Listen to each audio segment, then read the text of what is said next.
Supreme court ने article 62(1)(f) के तहत सियासतदानों की ताहियात नाअहली खत्म कर दी। सियासतदानों की नाअहली ताहियात नहीं होगी। आर्टिकल 62(1)(f) के तहत ताहियात नाअहली का फैसला वापस लिया जाता है। चीफ जस्टिस कादी फाइज ईसा ने महफूज फैसला सुना दिया। नवाज शरीफ और जहांगीर तरीन के ताहियात नाअहली भी खत्म। सुप्रीम कोर्ट ने 6 के तनासब से फैसला सुनाया। समीउल्लाह बलोच केस का फैसला भी खत्म कर दिया। इलेक्शन एक्ट के तहत नाअहली की मुद्दत 5 साल तक है। नाअहली की मुद्दत के कानून को जांचने की जरूरत नहीं है। आर्टिकल 62(1)(f) को आइन से अलग करके नहीं पढ़ा जा सकता। 62(1)(f) की कोई कानून वजाहत नहीं करता। सुप्रीम कोर्ट का अक्सरियती फैसला। चीफ जस्टिस काजी फाइज ईसा की सरबराही में 7 रुकनी बेंच ने केस की समाअत की। लार्जर बेंच में justice Mansoor Ali Shah, justice Yahya Afridi, justice Aminuddin Khan, justice Musarrat Hilali, justice Jamal Mandokhel, justice Mohammad Ali Mazhar भी बेंच का हिस्सा थे। आर्टिकल 62(1)(f) कोई अज खुद लागू होने वाली शिक नहीं है। यह आर्टिकल नाअहली के डिक्लेरेशन और मुद्दत के तयन का तरीका नहीं बताता। अदालती डिक्लेरेशन के जरिए 62(1)(f) की तशरीह इसको दोबारा लिखने के मुतरादिफ है। अदालती डिक्लेरेशन देने के हवाले से कोई कानूनी तरीकाकार मौजूद नहीं। 62(1)(f) की ताहियात किसी की नाअहली वाली तशरीह इस आर्टिकल के स्कोप से बाहर है।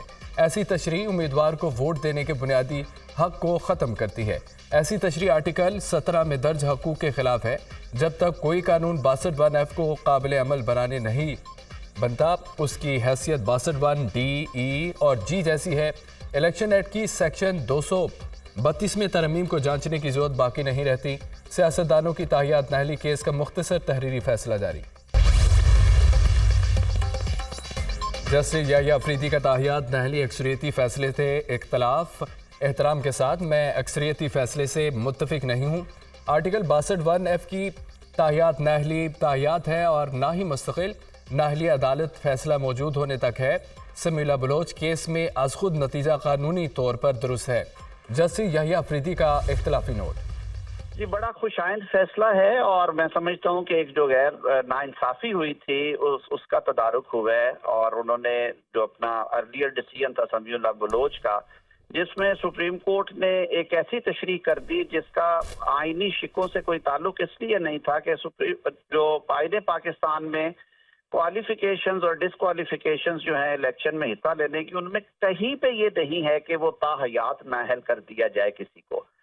वहां पे टाइम मुकर्रर किए गए हैं या उस इलेक्शन की हद तक है या जो मैक्सिमम पीरियड है वो 5 ईयर्स का है। सुप्रीम कोर्ट ने, मैं समझता हूं कि पिछले केस में भी जो supreme court practice and procedure है, उन्होंने अपनी अना का मसला नहीं बनाया। आजम नज़ीर तारड़ ने सुप्रीम कोर्ट के फैसले को खुशाइंद करार दे दिया। सुप्रीम कोर्ट ने उबाम दूर किया है। एक नाइंसाफी का अजाला हुआ है। आइन पाकिस्तान में कहीं नहीं लिखा किसी को ताहियात नाअहल कर दिया जाए। सुप्रीम कोर्ट ने इस कार्रवाई को अना का मसला नहीं बनाया बल्कि एक दब्बा धोया है। लीगी रहनुमा आजम नज़ीर तारड़ की दुनिया न्यूज़ से गुफ्तगू। सुप्रीम कोर्ट का नाअहली से मुतालिक दुरुस्त फैसला है।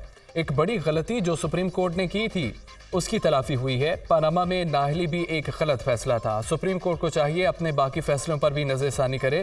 फैसले से नाअहल तमाम अफराद अब इलेक्शन में हिस्सा ले सकेंगे। कवानीन की तशरीह पार्लिमान का काम है।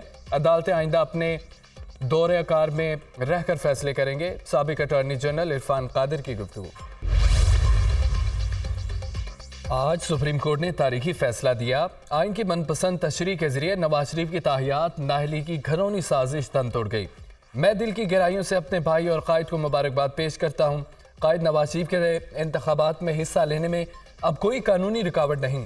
नवाज शरीफ को दोबारा मौका मिला तो तरक्की और खुशहाली का सफर फिर से शुरू होगा। सदर मुस्लिम लीग नून शहबाज शरीफ का ट्वीट। सियासतदानों की ताहियात नाअहली का खात्मा। मुस्लिम लीग नून के कैंप में जश्न, मिठाइयाँ तकसीम। सुप्रीम कोर्ट के फैसले से नवाज शरीफ आवाम के सामने सुरखरू हुए। सुप्रीम कोर्ट ने गलत फैसले को वापस लिया। आइन में कहीं मौजूद नहीं कि नाअहली ताहियात हो। जब इक़्तिदार मिले तो खुदा की अमानत समझकर इस्तेमाल करें। जुल्म और ज्यादती ना करें। मुस्लिम लीग नून की सेक्रेटरी इत्तलात मरियम औरंगजेब की दुनिया न्यूज़ से गुफ्तगू। ताहियात नाअहली इंसाफ के बुनियादी उसूलों के खिलाफ थी। सुप्रीम कोर्ट का फैसला इंसाफ पर मबनी है। इसका खैर मकदम करते हैं। तालिबान के काबिल पर कब्जा के बाद पाकिस्तान में दहशत गर्दी के वाक़यात में इजाफा हुआ। सिक्योरिटी फोर्सेज दहशत गर्दी के खिलाफ बहादुरी से लड़ रही है। माजी में भी सिक्योरिटी चैलेंजेस के बावजूद इंतखाबात हुए। इंतखाबात 8 फरवरी 2024 को ही होंगे। इसमें किसी किस्म का शक व शुबा नहीं होना चाहिए। सेनेट की करारदाद में मसाइल की निशानदेही की। वो मसाइल मौजूद है लेकिन उतने संगीन नहीं कि इंतखाबात मुलतवी किए जाएं। घूस, आर्टिकल और इंटरव्यू में फ़र्क करना चाहिए। मुर्तज़ा सोलंकी का सरकारी टीवी को इंटरव्यू। नवाज शरीफ का चेहरा तो उतरा हुआ है, ऐसा नहीं लग रहा कि वो वज़ीर आज़म बनेंगे। नवाज शरीफ वज़ीर आज़म बनेंगे तो एक मुस्कुराहट तो कर देते। बिलावल भुट्टो का तंज। नवाज शरीफ को अंदाज़ा है वो चौथी मरतबा वज़ीर आज़म बनेंगे। नवाज शरीफ को यकीन होता तो वो अपनी इंतखाबी मुहिम चला रहे होते। नई हुकूमत का मकसद यही होगा कि मुखालफिन को जेल में डालना है तो मुल्क नहीं चलेगा। सियासतदान यही सियासत करते बुजुर्ग हो गए, क्या आखिरी इनिंग्स में भी यही करेंगे? इदारों को मुदाखलत और सियासत नहीं करनी चाहिए। इस इलेक्शन में भी इतनी ही गड़बड़ हो रही है जितनी माजी में होती रही है। चेयरमैन पीपल्स पार्टी बिलावल भुट्टो का इंटरव्यू। तहरीक इंसाफ को लेवल प्लेइंग फील्ड फराहम न करने पर तौहीन अदालत केस। दफा 144 लगाकर हमारे खिलाफ कार्रवाई हो रही है। हमें अभी तक जलसा करने की इजाज़त नहीं मिल रही। हमारे फ्रंट लाइन के तमाम उम्मीदवारों के कागजात मुस्तरद हुए। वकील लतीफ़ खोसा के दलाइल। इलेक्शन कमीशन की रिपोर्ट के मुताबिक PTI के 76% से ज़ायद कागजात मंजूर हुए। आप ये भी कह रहे हैं कि ट्रिब्यूनल ने आपके उम्मीदवारों की अपीलें भी मंजूर की हैं। जस्टिस मोहम्मद अली मज़हर का लतीफ़ खोसा से मुकालमा। फिर आप क्या चाहते हैं? कह दें कि आपके 100% कागजात नामजदगी मंजूर होने चाहिए। हम आरोज़ को ये नहीं कह सकते कि किसी के कागजात मुस्तरद ना करें। चीफ जस्टिस के रिमार्क्स। हमें लेवल प्लेइंग फील्ड दी जाए। वकील लतीफ़ खोसा। अदालत के सामने दुखड़े ना रोएं, रिपोर्ट में दिखाएं क्या गलत है। आपके इल्ज़ामात पर तरदीदी जवाब आ जाता है तो आप कहते हैं कि ये दुरुस्त नहीं। चीफ जस्टिस के रिमार्क्स। अदालत ने केस की समाअत पी तक मुलतवी कर दी। PTI के बल्ले के निशान की बहाली से मुतालिक दरख्वास्त 10 जनवरी के लिए मुकर्रर। सुना है सेक्रेटरी इलेक्शन कमीशन के बाद कुछ और इस्तीफे भी आ रहे हैं।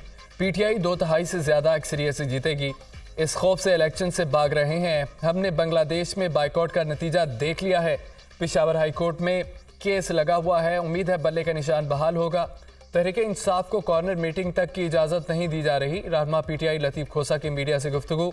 मुखालिफिन सुन लें, मैदान खाली नहीं मिलेगा, हर जगह उम्मीदवार होंगे। बानी PTI जेल में लोगों की आज़ादी और खुद मुख्तारी की जंग लड़ रहे हैं। बैरिस्टर गौहर अली की मीडिया टॉक। तहरीक इंसाफ को बल्ले का निशान वापस मिलेगा या नहीं? पेशावर हाई कोर्ट में PTI के इंट्रा पार्टी इंतखाबात कलअदम करार देने और इंतखाबी निशान वापस लेने के खिलाफ दरख्वास्त पर आज समाअत होगी। जस्टिस एजाज अनवर और जस्टिस अरशद अली दरख्वास्त पर समाअत करेंगे। अक़वाम मुत्तहिदा से भी करारदाद पास करा लें। इलेक्शन 8 फरवरी को ही होंगे। चीफ जस्टिस कह चुके हैं कि पत्थर पर लकीर है, 8 फरवरी को इलेक्शन होंगे। चीफ जस्टिस की बात में ज्यादा वजन है या चंद सैनिटर्स की? जाती अना की सियासत को दफन करके बेहतर मुस्तकबिल का बंदोबस्त करना होगा। बानी PTI अपनी वजह से जेल में है। सियासत में जो रवायत डाली गई, बानी PTI को तौबा करनी पड़ेगी। सबसे ज्यादा कागजात 2013 में मुस्तरद हुए जब बानी PTI को लॉन्च किया जा रहा था। उम्मीद है 12 साल बाद जुल्फकार भुट्टो केस में इंसाफ जरूर मिलेगा। सुप्रीम कोर्ट के लिए मौका है, अपने इदारे से दाग को धोएं। बिलावल भुट्टो की मीडिया से गुफ्तगू। PP चेयरमैन समाअत से कबल लतीफ़ खोसा से गले भी मिले। जुल्फकार भुट्टो को फांसी के फैसले में सुप्रीम कोर्ट कसूरवार है या मार्शल लॉ एडमिनिस्ट्रेटर? भुट्टो फांसी के फैसले पर अमल हो चुका है, वापस नहीं हो सकता। अब हम सदारती रेफरेंस पर सिर्फ अपनी राय दे सकते हैं। एक जज के अक्सरियती वोट के तनासुब से एक शख्स को फांसी दी गई। अदालत इस वक्त एक शख्स की इज्जत और तारीख की दुरुस्तगी देख रही है। अदालत बेहतर मिसाल कायम करना चाहती है। इस केस में एक जज की राय को नज़रअंदाज नहीं कर सकते। चीफ जस्टिस कादी फाइज ईसा के रिमार्क्स। क्या हमारे पास सदारती रेफरेंस ना सुनने का ऑप्शन है? चीफ जस्टिस का सवाल।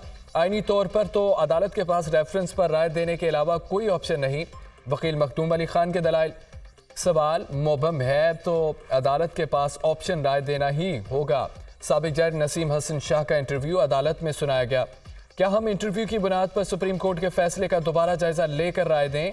इस केस में सिर्फ एक जज का इंटरव्यू आया, दीगर जजेस खामोश रहे। जस्टिस मंसूर अली शाह के रिमार्क्स। हमें तारीख दुरुस्त करने की जरूरत है। ये स्याह दाग सिर्फ एक खानदान पर नहीं, कुछ इदारों पर भी है। जस्टिस मुसर्रत हिलाली का मुकालमा। लीगी कायद नवाज शरीफ से बरतानवी हाई कमिश्नर JN मैरियट की मुलाकात। शहबाज शरीफ और मरियम नवाज भी मौजूद। मुलाकात में बाहमी दिलचस्पी के अमूर पर तबादला ख्याल। जेन मैरियट की मुख्तलिफ मुकदमात में बरियत पर लीगी कायद को मुबारकबाद। पाकिस्तान और बरतानिया के दरमियान मजबूत ताल्लुकात दोनों मुल्कों के मफाद में है। तिजारत, सरमायाकारी समेत मुख्तलिफ शोबों में ताल्लुकात का फ़रोग वक्त की ज़रूरत है। नवाज शरीफ की गुफ्तगू। 8 फरवरी को इंतखाबात का इनेकाद पाकिस्तान के मुस्तकबिल के लिए अहम है। जेन मैरियट। मुस्लिम लीग नून और इस्तेहकाम पाकिस्तान में पार्टी में सीट एडजस्टमेंट पर मामलात हतमी मराहल में दाखिल। दोनों जमातों में सीट एडजस्टमेंट पर ऐलान जल्द मुतवक्के। IPP को कौमी असम्बली के साथ सूबाई असम्बली की 11 से 13 सीटें दिए जाने का इम्कान। जहांगीर तरीन को लोधरा के बजाय NA 149 मुल्तान से इलेक्शन लड़ाया जाएगा। अलीम खान को NA 117 लाहौर में एडजस्ट किया जाएगा। फिरदौस आशिकवान, हमायूं अख्तर, मुराद राज, फरूख हबीब, राना नज़ीर, नोरेज शकूर के लिए सीट एडजस्टमेंट पर फैसला न हो सका। कराची में नून लीग और MQM की सीट एडजस्टमेंट मामला मजीद 48 घंटे के लिए लटक गया। मुस्लिम लीग नून और MQM कमेटियों की आखिरी मुलाकात की अंदरूनी कहानी दुनिया न्यूज़ पर। दोनों जमातों में कराची की बेशतर नशिस्तों पर इत्तफाक। हतमी फैसला दोनों जमातों की क़यादत करेगी। वज़ीर आज़म के लिए MQM नवाज शरीफ को वोट देगी। सिंध में वज़ीर आला का उम्मीदवार MQM और नून लीग का मुश्तरका होगा। अमीन उल हक की गुफ्तगू। आम इंतखाबात के लिए सियासी हलचल में तेजी। मरकजी मुस्लिम लीग का कौमी यकजहती इत्तेहाद का हिस्सा बनने का फैसला। साफ और शफाफ इंतखाबात ही मुल्क की तरक्की के ज़ामन है। हर कोई पूछ रहा है कि 8 फरवरी को इंतखाबात होंगे। 9 मई वाक़यात के जिम्मेदारों के खिलाफ कार्रवाई अशद ज़रूरी है। सरबराह मुस्लिम लीग ज़िया एजाज़ उल हक की खालिद मसूद सिंधु के हमरा न्यूज़ कॉन्फ्रेंस। कागजात नामजदगी मुस्तरद या मंजूर होने के खिलाफ एपलेट ट्रिब्यूनल्स में समातें। कायद नून लीग नवाज शरीफ के NA 130 से कागजात मंजूर होने के खिलाफ अपील पर फैसला महफूज। कराची के हल्का NA 242 से शहबाज शरीफ के कागजात नामजदगी मंजूर के खिलाफ अपील मुस्तरद। इलेक्शन लड़ने की इजाज़त। हल्का NA 129 से तहरीक इंसाफ के मियां अजहर के कागजात नामजदगी मंजूर। PP 150 से PTI के इबाद फरूक के कागजात नामजदगी मुस्तरद करने का फैसला बरकरार। कोयटा से NA 264 से पीपल्स पार्टी के उम्मीदवार जमाल रईसानी की कागजात मुस्तरद। PP 160 से PTI के आतिफ अयूब, म्यो और अम्मार अली जान के कागजात नामजदगी मंजूर। एक बात जहन में रखें, अदालत खुले दिल के साथ बैठी है। हम किसी उम्मीदवार से मुतालिक कोई माइंड बनाकर नहीं आए, आइन और कानून के मुताबिक फैसले कर रहे हैं। लाहौर हाई कोर्ट के जस्टिस तारिक नदीम के रिमार्क्स।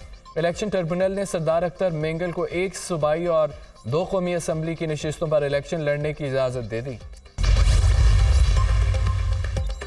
चौधरी परवेज इलाही और उनकी अहलिया के कागजात नामजदगी मुस्तरद। NA 59 और PP 23 से कागजात नामजदगी मुस्तरद हुए। साबिक वफाकी वजीर अली अमीन गंडापुर के 3 हलकों से कागजात नामजदगी मंजूर। अली अमीन को NA 44 और PK 112 और 113 से इलेक्शन लड़ने की इजाज़त मिल गई।